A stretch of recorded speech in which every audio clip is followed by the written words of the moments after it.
So let's read the question. This question says that in the question, two statements are given as statement 1 and statement 2. Mark the correct choice as option 1. Both statement 1 and statement 2 are correct. Option 2. Both statement 1 and statement 2 are incorrect. Option 3. Statement 1 is correct but statement 2 is incorrect. Option 4. Statement 1 is incorrect and statement 2 is correct. Statement 1. Inorganic compounds are seen in acid-soluble fractions. Statement 2. The R group in glycine and amino acid is methyl group.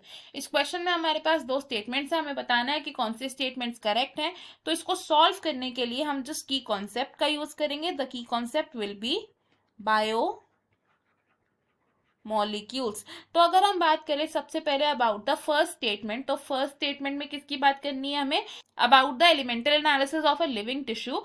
तो जब हमें analysis करनी होती है किसी living tissue की, तो हम क्या प्रोसीजर फॉलो करते हैं? हम एक लिविंग टिश्यू लेते हैं, उस टिश्यू को हम ग्राइंड करते हैं with trichloroacetic acid.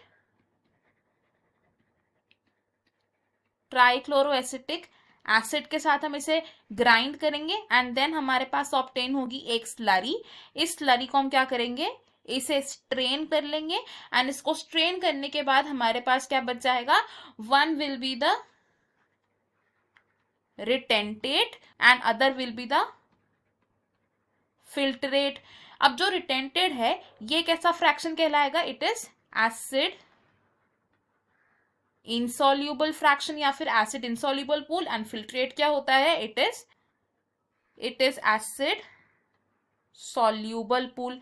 Acid soluble pool की बात करें तो एसिड सॉल्यूबल पूल में क्या पाए जाते हैं? इन एसिड सॉल्यूबल पूल पाए जाते हैं ऐसे बायोमोलिक्यूल्स जिनका मॉलिक्यूलर वेट कम हो एंड साथ ही साथ इनमें पाए जाते हैं इनऑर्गेनिक कंपाउंड्स, जिसका एग्जाम्पल हो सकता है सल्फर या phosphate etcetera.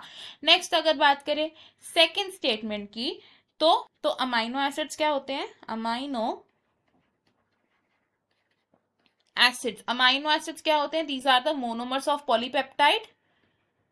Monomers of polypeptide होते हैं ये. एग्जाम्पल्स की बात करें तो अमाइनो एसिड्स का एक एग्जाम्पल हो सकता है ग्लाइसिन. और अमाइनो एसिड्स का जो बेसिक स्ट्रक्चर होता है उसमें क्या प्रेजेंट होता है? कार्बन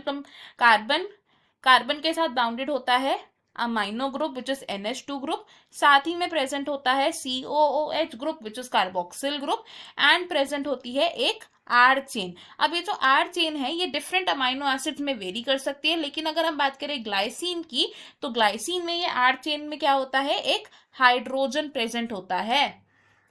तो अगर हम स्टेटमेंट देखें तो फर्स्ट स्टेटमेंट हमारी यहाँ पर करेक्ट है. सेकंड स्टेटमेंट हमारी इनकरेक्ट होगी बिकॉज आर ग्रुप ग्लाइसिन में हाइड्रोजन होता है ना कि methyl group. Methyl group present होता है इन एलानिन अमाइनो एसिड. तो ऑप्शंस में से हम बोल सकते हैं कि थर्ड स्टेट ऑप्शन हमारा करेक्ट हो जाएगा because first is correct and second is incorrect. बाकी के ऑप्शन हमारे यहाँ पर रॉन्ग है. I hope you have understood it well. Best of luck. Thank you.